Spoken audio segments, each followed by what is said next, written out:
Rádio Rio de Janeiro, a emissora da fraternidade, passa a apresentar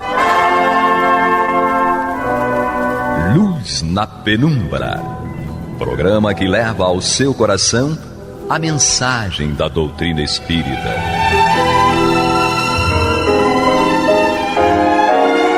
E agora, com vocês, Aloísio Guigino, Fátima Miranda e Eduardo Araújo, para o estudo da obra O que é o Espiritismo, de Allan Kardec.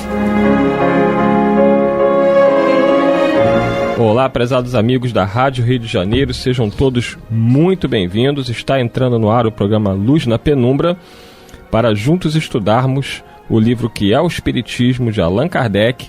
Aqui comigo, Eduardo Araújo, com ele, Aloísio Guigino. Muita paz para todos. Maria de Fátima Miranda. Que Jesus nos conduza. E vamos nós aqui, nós estamos, só Jesus na causa, no capítulo 2. E no capítulo 2 aqui, deixa eu pegar que eu estou vendo pelo meu celular, é diferente do livro. Capítulo 2, o tópico Escolhos da Mediunidade. E agora nós vamos iniciar o item 71, que Kardec vai falar sobre a obsessão. Então vamos nós aqui. Diz Allan Kardec: a obsessão apresenta 3 graus principais, bem característicos.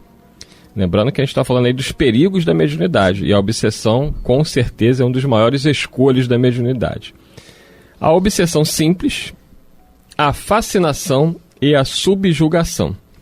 No primeiro, no caso da obsessão simples, o médium tem perfeitamente consciência de não obter coisa alguma boa. Ele não se ilude acerca da natureza do espírito que se obstina em se lhe manifestar e do qual deseja desembaraçar-se. Este caso não oferece gravidade alguma.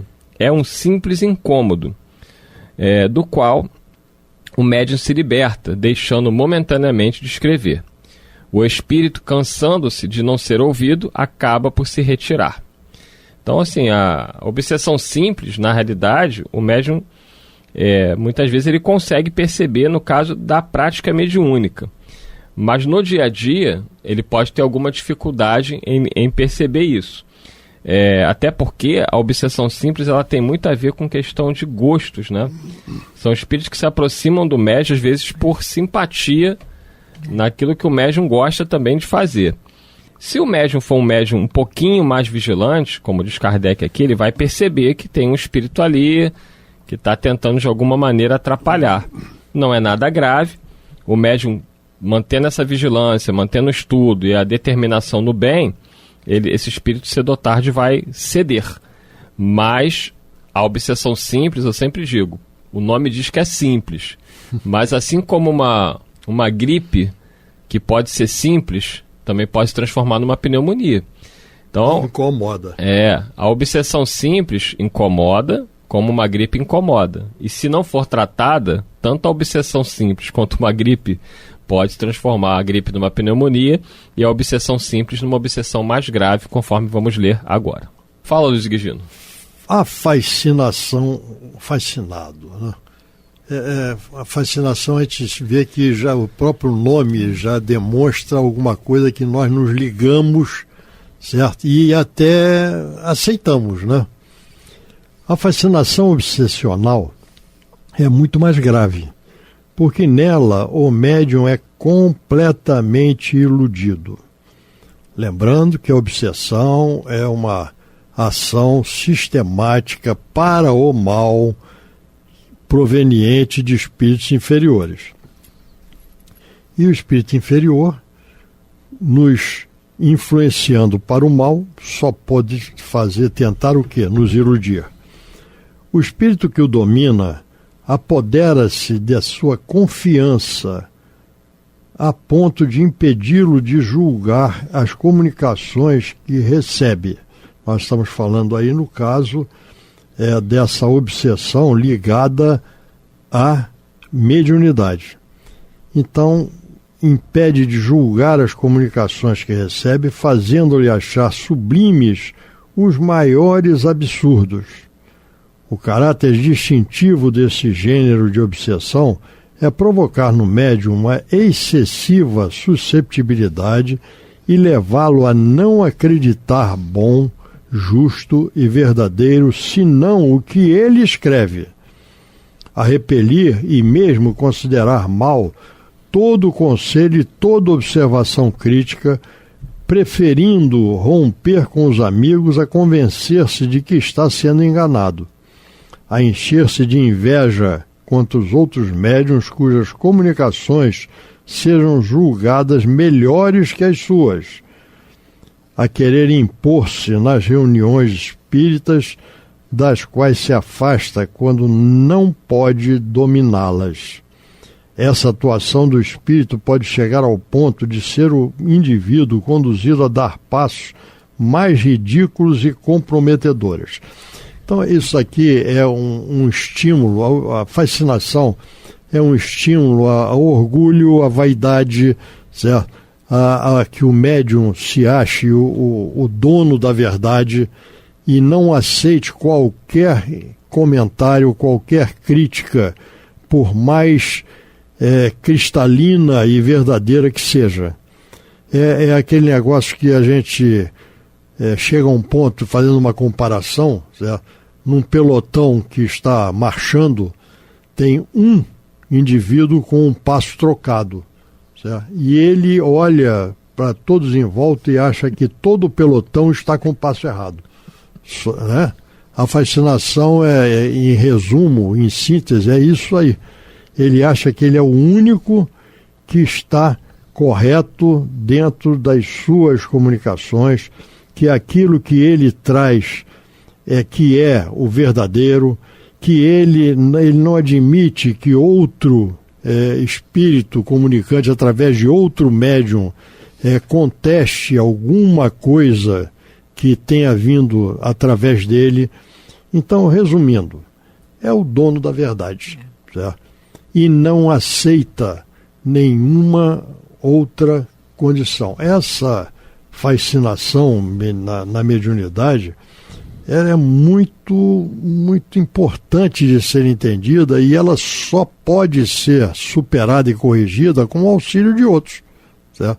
Aliás, a fascinação, mesmo no processo obsessivo fora da mediunidade, requer auxílio externo, certo? Porque a pessoa já chegou a um ponto de estar convencida de que ele é que está certo. Então, se ele está convencido que ele é que está certo, ele não vai mudar por ele, né? Por ele não muda. Então tem que haver uma ação de um auxílio externo, certo? Para que ele possa então ser convencido e ir mudando, superando essa dificuldade. Não é uma tarefa simples não, né? Porque não. Diz Kardec que a fascinação, dentre, né, a obsessão simples, a fascinação e a subjugação, a fascinação é a mais perigosa. Eu já tive a oportunidade de lidar com alguns companheiros de tarefa em que eu vi claramente um processo de fascinação. O companheiro não enxerga.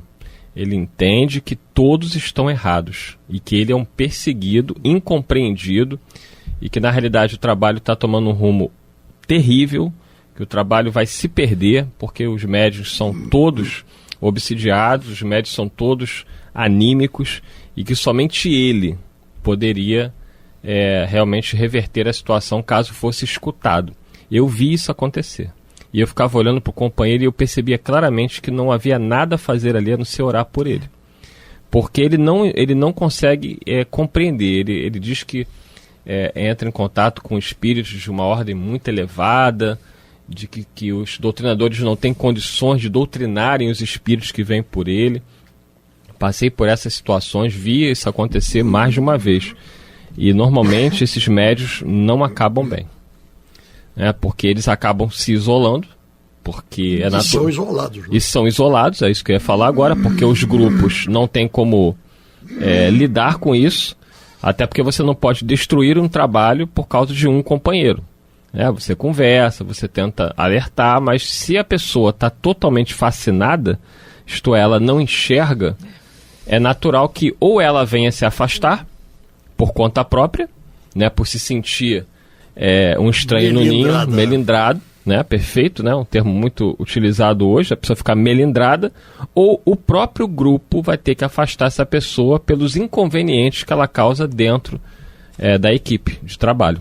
Por isso que é interessante, durante as reuniões de estudo na educação mediúnica, esses itens serem bem trabalhados com os médios, para que eles saibam que eles somos parte de uma equipe e que todos estamos vulneráveis e que na hora necessária alguém vai nos fazer refletir de alguma forma, não é?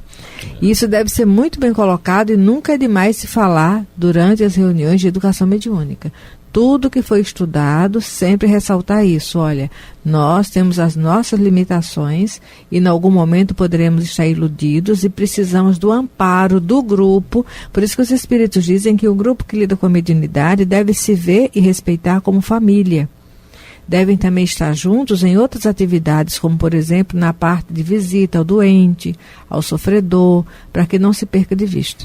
Isso aí, vamos dar continuidade agora no item 72. Kardec diz: um dos caracteres distintivos dos maus espíritos é a imposição. Eles dão ordens e querem ser obedecidos. Os bons nunca se impõem, dão conselhos, e se não são atendidos, retiram-se. Resulta daí que a impressão que em nós produzem os maus espíritos é sempre penosa, fatigante, e muitas vezes desagradável. Ela provoca uma agitação febril, movimentos bruscos e desordenados. A dos bons, pelo contrário, é calma, branda e agradável. Então, assim, fiquemos atentos. Quando um espírito chega dando ordem, né, constrangendo o médium ou constrangendo o grupo a fazer o que ele está mandando, ligue o sinal de alerta. Porque não é coisa de espírito bom. Seja espírito encarnado ou desencarnado. Encarnado ou desencarnado. Quem tenta impor o seu ponto de vista pela força não está bem acompanhado, né? Não pode ser um bom espírito. Espíritos bons não ameaçam. Espíritos bons não constrangem. Como Kardec diz aqui, eles aconselham. Eu nunca vi um espírito chegar, um espírito sério, e ameaçar ninguém. Expor ninguém ao ridículo. Não faz isso. Eu lembro de uma reunião que eu estava, aí o médium, no final da reunião, foi dar uma comunicação de um mentor. E o mentor, fiquei só observando, falando de uma forma totalmente inapropriada para um espírito sério. Então você vê claramente ali, ou era o médium num processo anímico dele, né, de querer trazer aquele ponto de vista dele, ou um espírito que se afinizava com ele e queria criar algum tumulto dentro do grupo. Então eu sempre falo, Kardec sempre coloca isso: analisemos toda e qualquer comunicação, tenha o nome que tiver. Ah, mas era o mentor. Quem garante que era o mentor? Quem garante que não era um espírito? Não, pode até ser o mentor, o autor intelectual de uma ideia dele. Então assim, a gente tem que ouvir tudo com muito respeito. Mas não é difícil perceber, como está aqui no item 72. Se o espírito chega se impondo, se o espírito chega constrangendo... Eu me recordo, devia ter uns 20 anos, estava na casa espírita, e a casa tinha um trabalho lá que eles falavam que a gente respeita, era uma coisa antiga, que era a chamada corrente de mesa, né? Então você tinha que botar a mão na mesa, os médios sentados na mesa, você tinha que colocar a mão. E eu olhava aquilo, né, e eu estudava muito. Quando eu conhecia a doutrina, né, eu estudava, lia, eu comia livro. E aí eu falei, mas onde é que esse povo leu esse negócio de corrente de mesa que não tem esse negócio, né? E eu li no livro dos médios, lia, relia, e os espíritos falando que até a questão de dar as mãos, eles falavam que isso não era importante, que a corrente não se estabelece por dar a mão. Senão o médio maneta ia É uma corrente mental, exatamente. Mas aí um dia, né, aí a rebeldia do jovem, né? Eu cheguei, para não contrariar a presidente da instituição, que é uma pessoa muito querida minha, mas que ela não questionava muitas coisas, porque ela dizia o seguinte: olha, quando eu entrei aqui na casa era assim, e não sou eu que vou mudar. Como quem diz, né? Se os meus antecessores trabalhavam assim, por que eu vou mudar isso? É uma tradição da casa. Aí eu falava, mas... Fulana, mas isso não é doutrinário. Ah, meu filho, não sei o que, tá. Aí eu ia pra mesa, né? A gente, antes do grupo jovem ir pro estudo, todos tínhamos que passar na corrente da mesa ali. Aí eu ia e não botava a mão. aí o médium, bota a mão. Aí eu, contrariado, ia lá e pum, botava a mão. Aí na semana seguinte lá ia eu, tirava a mão. Aí alguém chegava lá e tu tinha que botar a mão na marra, né? Tá bom. Aí um dia, tinha um médium lá que ele não ficava meio chateado comigo, né? Tipo assim, esse jovem é muito rebelde. Claro que, se fosse hoje, eu até deitaria na mesa. Não tem problema nenhum, não tô pra contrariar ninguém. Mas coisa de jovem gosta de contrariar, né? Então eu ficava ali irritado porque eu falava, isso aqui não é doutrinário. Era meio radical no estudo ali, né? Aquela coisa. Hoje em dia eu sou bem mais flexível. Aí tô ficando idoso. Aí eu fui chamado na desobsessão. Que eles acharam que eu tava obsidiado, né? Aí eu fui. Eu falei, já tô vendo que vai vir coisa, né? Aí o médium veio, né? O médium lá, que eu gosto muito também, uma pessoa muito séria. Mas ele era um dos defensores ferrenhos da corrente de mesa. E eu tenho todo respeito por isso, né? Mas na época, né? Não tem problema nenhum, não tô aqui, né? Cada um trabalha como quer. Aí eu fui chamado. Aí ele meio que, sei lá, incorporou, não sei o que aconteceu ali, né? Eu sei que eu estava conversando com o espírito, né? Para todos os efeitos. Aí o espírito falou para mim, meu filho, esse seu comportamento não tem sido bom e você tem que saber que se você não fizer a corrente como tem que ser feita, isso pode lhe acarretar em coisas complicadas, perigos. Quer dizer, soou exatamente como Kardec fala. Ameaça. Soou para mim como uma ameaça. Aí eu escutei respeitosamente, mas, como todo bom jovem, né? Eu cheguei para ele e falei o seguinte, meu irmão, eu agradeço, né, seus conselhos, mas eu continuo reafirmando que aquilo que você está me falando não tem respaldo doutrinário dentro daquilo que eu estou estudando na obra de Allan Kardec, né, daquilo que eu estou vendo. Eu lhe respeito, agradeço. Eu fui respeitoso com quem eu estava falando ali, mas eu deixei muito claro para ele que, olha, eu não entendo desta forma, não li nada a respeito. Aí o espírito teria me dito assim, bem, então agora fica por sua conta. Como quem diz assim, se você se der mal, se acontecer alguma coisa, quer dizer, soou como uma ameaça. Jamais, eu particularmente entendo que ali não tinha espírito nenhum. Sim. Eu entendo que era uma preocupação do companheiro, do médium, que entendia que aquilo era um trabalho muito importante e ele entendia que eu precisava colaborar. E aí ele quis meio que me impressionar. Não vi nenhuma maldade dele, né, nisso, mas se fosse um espírito, jamais falaria assim. Um espírito responsável. Porque eu me senti ameaçado. Como quem diz, ou você coloca essa bendita mão na mesa, ou algo ruim pode te acontecer. Então assim, olha a importância da gente estudar. Não, graças a Deus eu não fui desrespeitoso, sempre fui amigo desse médium, um homem sério, um homem que se dedicou muito a ajudar as pessoas, mas ele tinha um pensamento, era um ser humano que tinha um pensamento fixo, uma ideia fixa, mas repito, a gente estudando, Kardec mostra aqui, espírito sério, espírito bom, jamais vai ameaçar ninguém, jamais vai querer impor nada. Ele respeita, ele pode até orientar, ele pode até aconselhar, mas nunca em que você se sinta ameaçado. É isso aí. Boas lembranças das minhas histórias. Item 73, na voz de Maria de Fátima Miranda. A subjugação obsessional. Meu Jesus, misericórdia. Olha só. Item 73. A subjugação obsessional, designada outrora sob o nome de possessão, é um constrangimento físico exercido sempre por um espírito da pior espécie e que pode ir à neutralização do livre-arbítrio do paciente.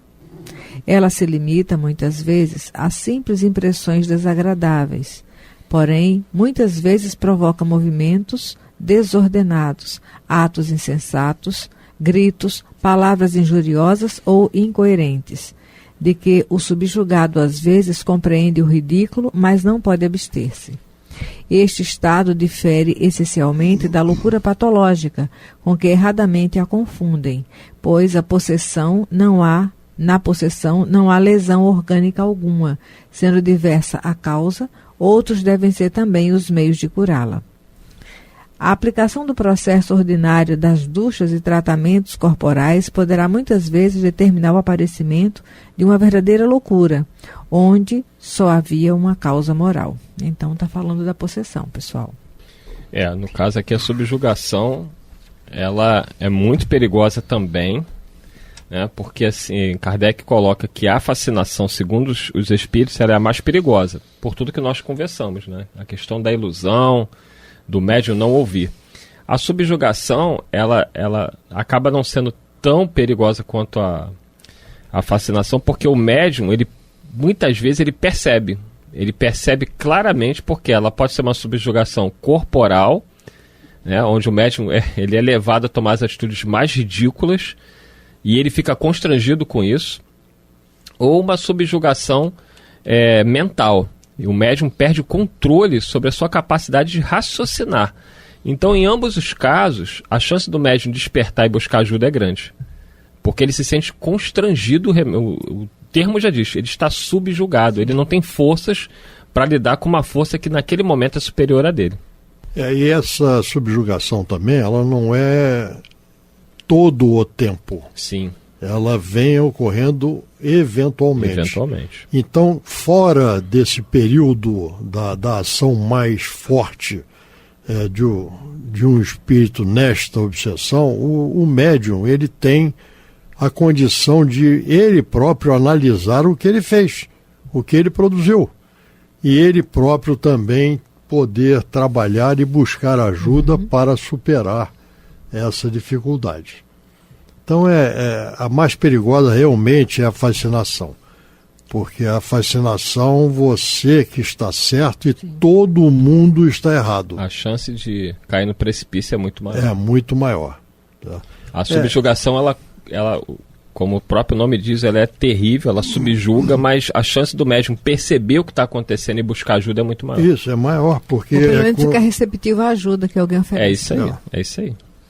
Então, porque realmente é algo que assusta, né? O médium ele percebe que ele está perdendo o controle sobre ele mesmo, sobre a mente dele e sobre a mediunidade dele. Essa parte que nós estamos vendo na obsessão ligada, vamos dizer, à prática mediúnica, ela é uma extensão da obsessão geral, certo? Porque são os mesmos princípios, as mesmas consequências. A única diferença é que essa obsessão dentro da mediunidade ela irá promover a vontade mais explícita do médium, do espírito comunicante. Já.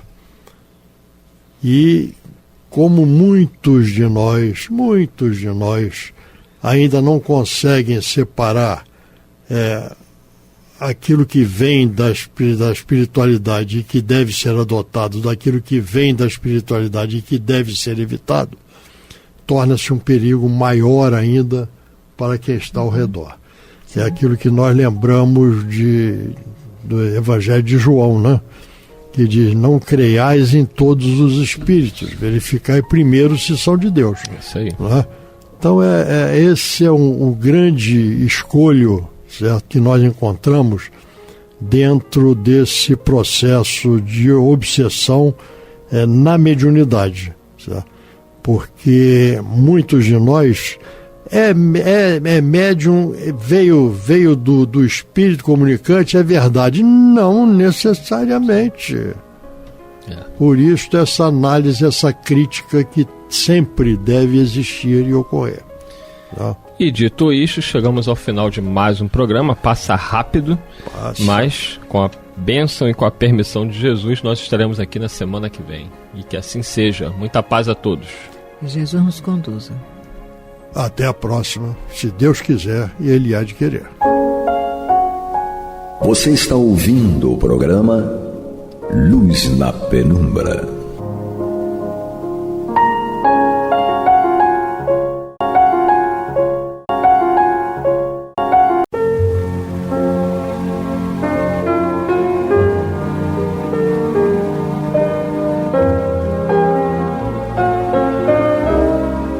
Rádio Rio de Janeiro está levando ao seu lar e ao seu coração a mensagem consoladora da doutrina espírita, através do programa Luz na Penumbra.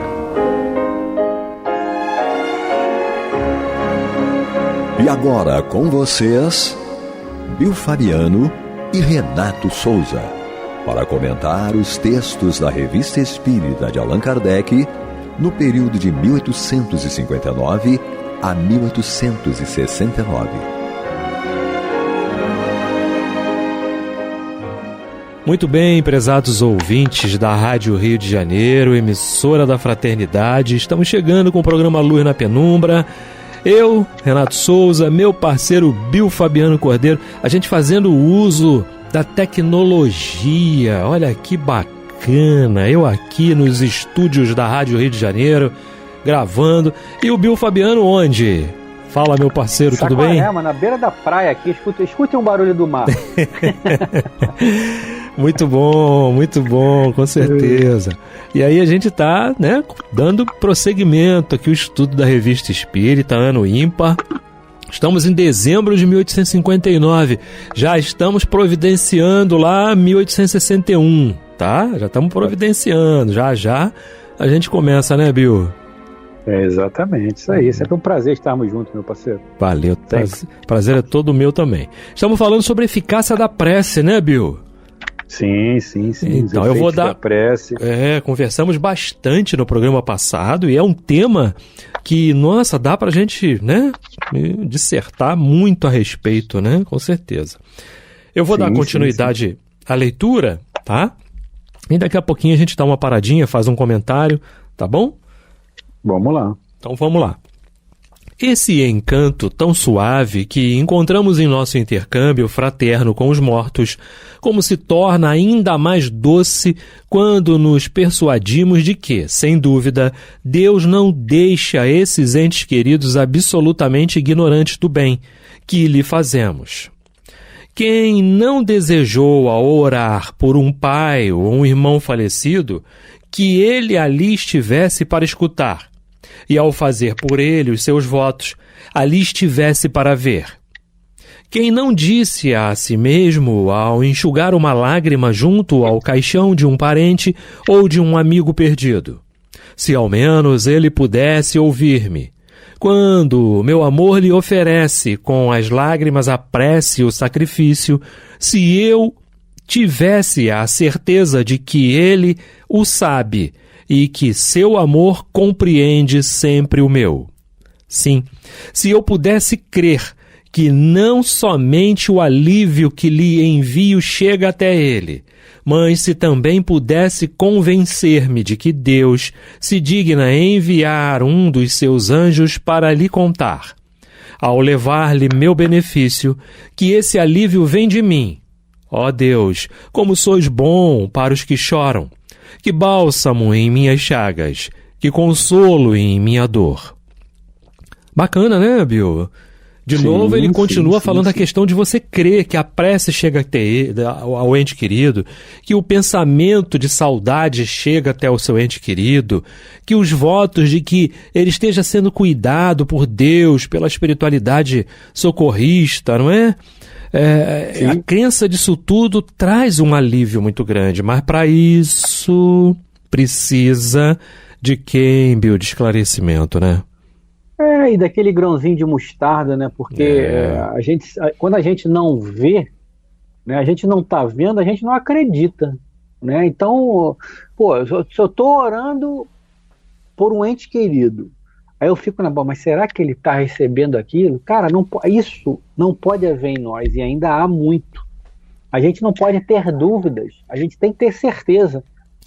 Até a Regina lembrou lá no último programa que a gente falou, né, do debate, de uma parte do livro Nosso Lar 2, Os Mensageiros, né, de uma pessoa que estava orando com tanto fervor que houve como se fosse uma explosão de luz, ou seja, aquela fé da oração verdadeira, né? Como ela lembrou bem também, não basta só você olhar para o céu verdadeiramente, não fala nada, não fala nada, mas o teu coração está espargindo fé. Tá espargindo certeza, né, Renato? Bacana, Então, né? quem coloca dúvida, por que eu, falando de mim pessoalmente, o Bill Fabiano se aflige, tem dúvida, caramba, será que eu tô certo, cara? Será que eu tenho que ficar em Saquarema? Será que eu tenho que voltar para o Rio? Será que eu vou conseguir impulsionar o meu negócio? Será que não? Será que aquilo? O Chico falava que quem tem fé não se angustia. Quem tem fé não deixa cair lágrimas. Por que quem tem fé não se angustia? Porque o cara tá ali tranquilo. Fala aí, calma, que tá vindo, já tá chegando, né, Renato? Como é que é, Renato? Já tá vindo, já tá a caminho. Já está a caminho. E aí depende, né? Porque a velocidade para mim é de um jeito, para você é de outro. É segundo as suas obras, não é? O Paulo, conforme o Paulo disse, a colheita é segundo o que você plantou. É segundo o que você está fazendo. Tem toda uma série de questões aí que envolvem esse movimento. Não é? Mas interessante essa passagem que a Regina falou. Por quê? Porque é energia. Então a prece, o que ela é? Ela é energia. Não é? Então você vê o que sai, que luz, né, branca que sai de um lugar que está fazendo prece, que está fazendo a oração. E a gente lembra do nosso posto, né, Bill? As paredes impregnadas de oração, numa única voz, não é? E em voz alta no microfone, para que todo mundo tenha unicidade de pensamento. Isso é que é legal, né? Exatamente. É isso, meu parceiro. Então vamos lá, ele continua dizendo, olha, a igreja, é verdade, não nos obriga a crer que nossos irmãos falecidos saibam, no purgatório, o que por eles fazemos na terra, mas também não o proíbe. Ela o insinua e parece convencer-nos pelo conjunto de seu culto e de suas cerimônias. E homens sérios e respeitáveis da igreja não receiam em afirmá-lo. Seja como for, aliás, se os mortos não têm o conhecimento presente e distinto das preces e das boas obras que por eles fazemos, é certo que experimentam seus efeitos salutares, e esta crença firme não basta a um amor que deseja consolar-se da dor através do benefício e fecundar as lágrimas pelos sacrifícios. O que o padre Félix admite como hipótese, a ciência espírita aceita como verdade incontestável, porque dá a sua prova patente. Sabemos com efeito que o mundo invisível é composto daqueles que deixaram seu envoltório corporal, ou, por outras palavras, das almas dos que viveram na terra. Essas almas, ou esses espíritos, o que vem a ser a mesma coisa, povoam o espaço. Estão em toda parte, ao nosso lado, como nas regiões mais afastadas, desembaraçados do fardo pesado e incômodo que os retinha à superfície do solo, não possuindo, senão, um envoltório etéreo, semimaterial, transportam-se com a rapidez do pensamento. Prova a experiência que eles podem vir ao nosso apelo, mas vêm mais ou menos de boa vontade, com maior ou menor prazer, conforme a intenção, como é fácil de conceber. A prece é um pensamento, um laço que nos liga a eles, é um apelo, uma verdadeira evocação. Ora, como a prece, seja ou não eficaz, é sempre um pensamento benévolo. Só pode ser agradável àqueles a quem se dirige, ser-lhes-á útil. Esta é uma outra questão. Interessante, né, Bill? Quer comentar alguma coisa? Sim. É como você falava, né? A prece é um pensamento, né? Isso. E André Luiz diz que pensamento é energia em movimento. Então, uma prece é uma energia que está se movimentando em direção ao Altíssimo, ao natural, que é Deus, que é o nosso Pai, que é o nosso Criador. Obviamente, quando você emana o seu pensamento, Deus não vai receber lá de pronto. Quem está recebendo é o seu mentor. Quem está ao seu lado é o seu mentor amigo, cara. Sim. Eu costumo falar, cola no seu mentor. Dê um nome para ele, chame de Renato, de Bill, de José, de Kiron, o nome que você quiser. Sim, tenha sim. intimidade com o seu mentor, que ele é que vai ser o primeiro a acolher o seu pensamento, o seu pedido, e vai levar para aqueles que estão acima dele, para entender, ou não, às vezes ele já sabe, bom, isso aí nem vou levar, porque se eu chegar lá, por exemplo, o Renato é o mentor do meu mentor, ele falou, ó, se eu levar isso para o Renato já vai falar, cara, mas eu já não falei para você que isso não adianta pedir, então não adianta. Então, ele já vai identificar ali o que é possível de atender, ou o que não é possível, porque às vezes a gente está pedindo uma coisa tão além daquilo que a gente pode lidar ou pode dar conta, que se aquilo for atendido, cara, você vai se perder nessa existência. E às vezes, né, Renato, quando a gente se fala em se perder numa existência, não é somente nessa existência atual. Você pode comprometer várias outras existências, porque vamos dar um exemplo aqui rapidinho, Renato. A gente está com 10 minutos de programa, ainda dá tempo, né? Vamos dar um exemplo aqui. Eu quero pedir uma coisa. Tá? Vamos falar em termos materiais, que é o que a gente pede normalmente, né? Eu quero ter grana para ajudar todo mundo, que é o que normalmente a gente pede. Até o Evangelho fala disso, né? É lícito você querer ajudar as pessoas, mas lá no fundo, você não está pedindo primeiro para você? Né? Óbvio, né? A gente quer também. Eu quero ganhar na Mega Sena acumulada para ajudar minha família toda, mas eu também quero ser ajudado, é óbvio, né? Mas aí, vamos colocar uma situação aqui. Eu quero ganhar na Mega Sena para ter dinheiro, para poder me ajudar a família, ajudar o Renato, dar uma solução na vida do Renato, deixar o Renato tranquilo, para o Renato ficar feliz, para a minha família toda ficar feliz.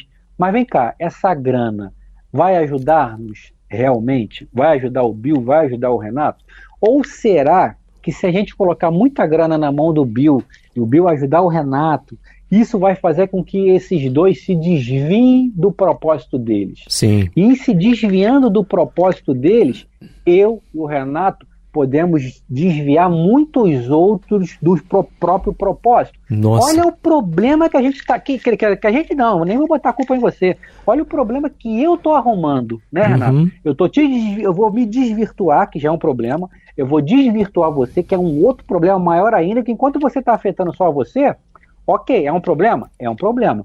Mas na medida em que eu começo a afetar você, e você, pela minha falta de conduta, começa a afetar outras pessoas, a fonte geradora do problema, que sou eu, olha o tamanho da encrenca que eu estou arrumando para mim. Né, Renato? Exato. Pode me incluir nessa também, porque essa questão da fortuna, do dinheiro, a gente não sabe lidar com isso. Não sabemos. Não. É?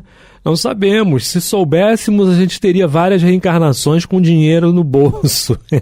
Já viemos e não aproveitamos. Né? Pois é, e ainda não aproveitamos. Então, para um pouquinho aqui, deixa eles aprenderem outras questões aí importantes, né? A dar valor ao outro, as coisas espirituais e tal. E amanhã eles vão saber lidar melhor com isso. Quem sabe poderão voltar a ter fortuna novamente. Mas aí... fazer bom uso, né? Compreendendo de que ela não é dele, né? A fortuna não é dele, ela está na mão dele para ele ajudar, né? Para ele fazer por ele, sim. Ter conforto, sim, mas para ajudar. Faz parte. Né? Faz parte, mas para ajudar. Mas, Renato, eu acho que a gente já sabe um pouquinho, né? A gente já aprendeu um pouquinho, a gente já pode vir algumzinho pra gente, não? Pode. E vem, com certeza vem. Olha aí o grão de mostarda, né? Com certeza vem. É só a gente continuar fazendo. Olha, Bill, a gente se revolta às vezes, chora, né? Eu acho que, olha, a palavra revolta não cabe mais muito para mim. Vê se você me entende no que eu vou falar. Eu entendo. E é importante que o ouvinte esteja atento a isso. Poxa, nós estamos na doutrina, nós estamos estudando a doutrina. E aí não importa, olha, quem tem 1 ano, 2 anos, 3 anos, fica revoltado, cabe a palavra revolta. Mas para mim, para você, cabe a palavra revolta? Eu com 13 anos já, você com 30... Não é? Não. Seria uma ingratidão da nossa parte. Exato. E quanto tempo mais nós já tivemos em outras estradas que com certeza serviram para alguma coisa, porque nada é em vão. Nenhum aprendizado é em vão. Servem para alguma coisa, sim, sem dúvida. Mas não cabe a palavra revolta. Mas sim a gente fica resiliente. não é? Sim, sim. A gente fica ali resignado, a gente fica, às vezes, chateado, um pouquinho desanimado. Olha, é normal, mas revoltado não. Não é revoltado, eu acho... Se esse sentimento tomasse conta da gente, né, Renato? Você com o seu tempo de doutrina, eu com o meu tempo de doutrina, cara, a gente teria a prova de que nós não aprendemos nada nesse período que a gente está na doutrina. Perfeito. Né? Porque a doutrina está com a gente, mas nós não estaríamos com a doutrina. Exato. Nós temos que estar com a doutrina. E estar com a doutrina não é você sentar e esperar, tá bom, Deus quer assim. Não é isso que Deus quer também. Deus quer que você se levante. O que você quer? O universo, o que você quer? Bom, o Renato quer um emprego, quer cuidar da saúde dele, quer cuidar do futuro dele material. O Bill também quer. Então, meu irmão, vai, faça a sua parte, faça por onde que o céu vai te ajudar. Exato.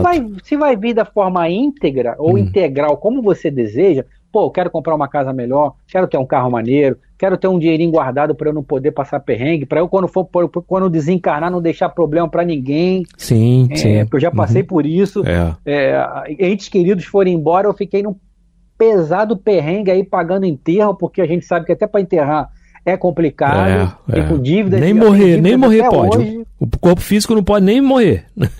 Exatamente. Então tudo isso é lícito, né, Renato? Eu quero ter um conforto.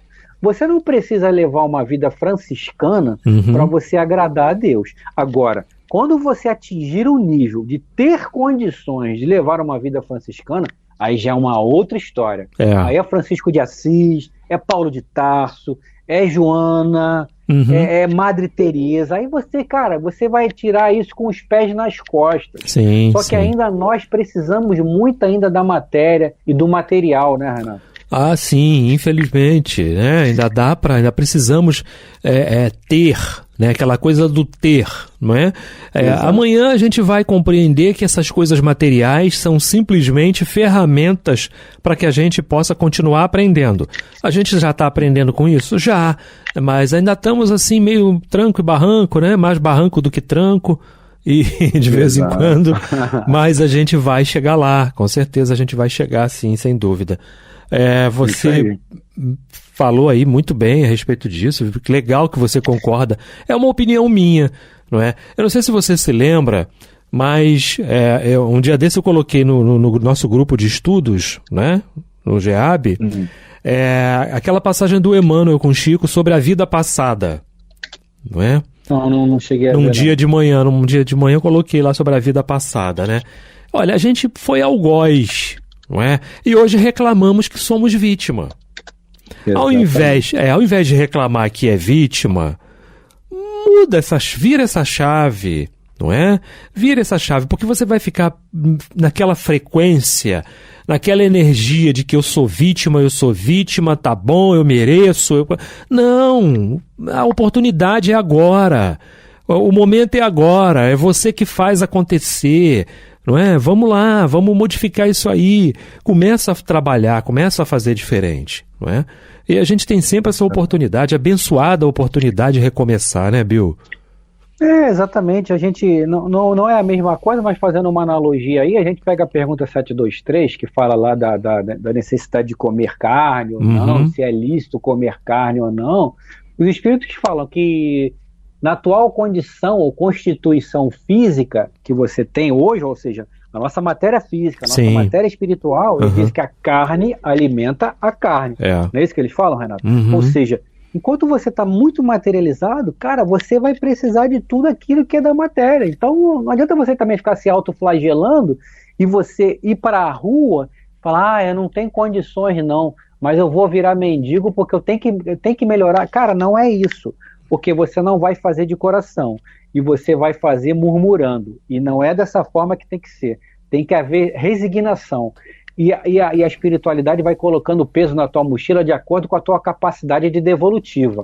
A tua devolutiva é que vai fazer eles colocarem mais peso. Né? A mesma coisa você tá aqui. Eu tenho meus halteres aqui que eu faço um pezinho aqui em casa, né? Eu comecei com 5 quilos, Renato. Comecei com 5, fazendo meu supininho ali, 5 quilos, tal, pá. Só que aqueles 5 quilos já não servem mais para mim. Aí eu Sim. coloquei mais 5. É. Aí eu comecei a fazer com 10 quilos. Uhum. Cara, os 10 quilos hoje já faz cosquinha. Hoje eu já Uhum. estou em 20 quilos. É. Então é assim, é gradativo. Você vai recebendo os pesos, você vai recebendo as suas tarefas de acordo com a sua capacidade de devolutiva. Você não pode pedir para você ser mendigo e para você ter uma vida franciscana se você não vai dar conta daquilo. A gente cansa de falar aqui nos programas, né, Renato? Uhum. Você parcela, você vai na fila lá de problemas, São Pedro está lá na fila, comandando a fila de problemas. Aí chega lá o Renato e o Bill, São Pedro fala assim, ô Bill e Renato, vocês vão ter um trabalho junto lá, beleza, mas quantos problemas vocês querem para você? Ah, eu quero 30. Renato, não, eu quero 50. Nossa. Ah, não, Renato quer 50, eu quero 60. Aí ele vai falar assim, ó, vamos fazer o seguinte, cada um leva um problema. Mas espera aí, São Pedro, um problema, eu quero 60, o Renato quer 50, eu quero ser mais que o Renato, eu quero ter 70, o Renato é 80, assim, cara, vai com calma. Leva um probleminha para cada um que tá de bom tamanho. É isso. A gente, até para ter problemas na hora de pedir, a gente não tem humildade, né, Renato? Exato. Quer ser mais do que o outro. Me dá Pô, que eu resolvo, dá, né? Me dá que eu resolvo logo isso tudo de uma vez. Me dá aqui. Deixa comigo Não que eu é bato assim. nos peitos. Não é desse jeito, né? Imagina. Olha, a gente conversou muito também sobre a questão da abnegação e devotamento, né? Sobre essa questão. Sim. E aí é super importante porque abnegação e devotamento, olha, Chico Xavier, ele é um exemplo disso, não é? Sim, E aí, como a gente está falando de prece, seria bom a gente tocar nesse assunto novamente, até porque já vamos para 21 minutos, Bill. E daqui a pouquinho o programa acaba, então não vou nem iniciar a leitura do outro parágrafo, né? Tá certo. Para não ficar ali pelo meio ali, né? A gente pegar Sim, o parágrafo sim. inteiro, tá? E aí, olha, imagina o Chico, né? Com toda a compreensão evangélica, e aí a compreensão, né, do evangelho, de tudo, se ele não orasse, se ele não coisa. E mesmo assim ele tinha os momentos dele. E aí esses momentos que eu falei, que não eram momentos de revolta, mas momentos em que ele ficava triste. Mas ele não era um homem triste, ele não era. E isso é importante a gente esclarecer. É a mesma coisa eu e você. Tem momentos que a gente fica triste? Tem, é normal, é natural, mas nós não somos pessoas tristes, não é? E nem revoltadas, tá? Não é assim.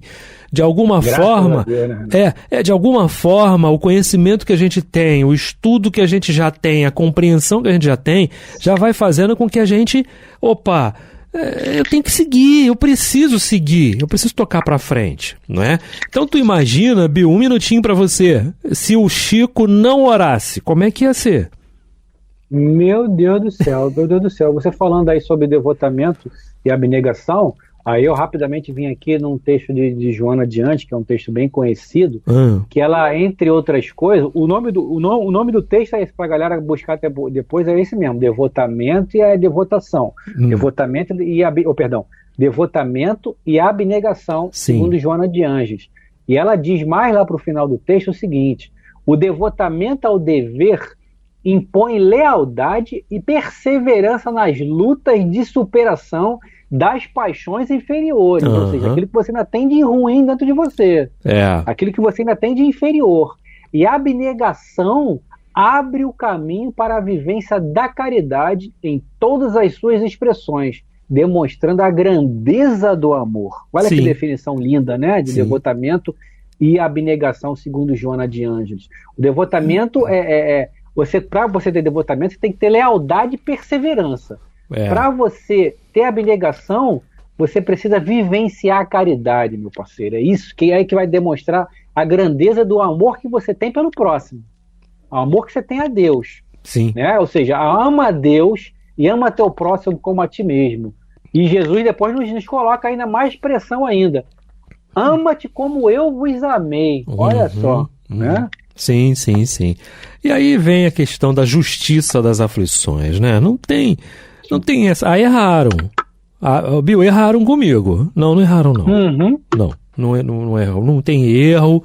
Não tem nada disso. Né? O CEP estava errado. Não tem nada disso. Né? Nós vamos continuar esse assunto no próximo programa. Até porque continua o capítulo falando sobre essa questão aí, é muito importante, tá bom? Bom, vamos lá. O programa está acabando, está chegando ao final. Luz na Penumbra. Sexta-feira que vem a gente está de volta. Bill, Muita paz a todos e até a próxima semana, se Deus quiser. Grande abraço, muita paz, valeu.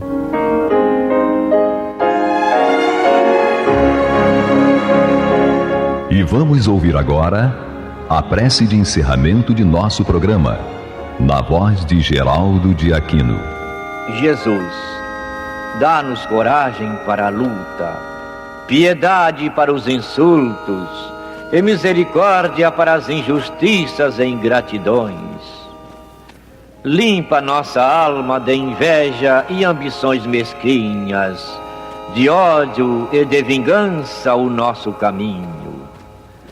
E que dentro em pouco, ao recolher-nos de novo ao calor do nosso leito, para que o sono nos dê a paz e o esquecimento das tristezas humanas, possamos sentir, Senhor, no mais íntimo de nosso ser, a doçura indefinível do Teu amor e a grandeza incomparável da Tua divina presença. Que assim seja.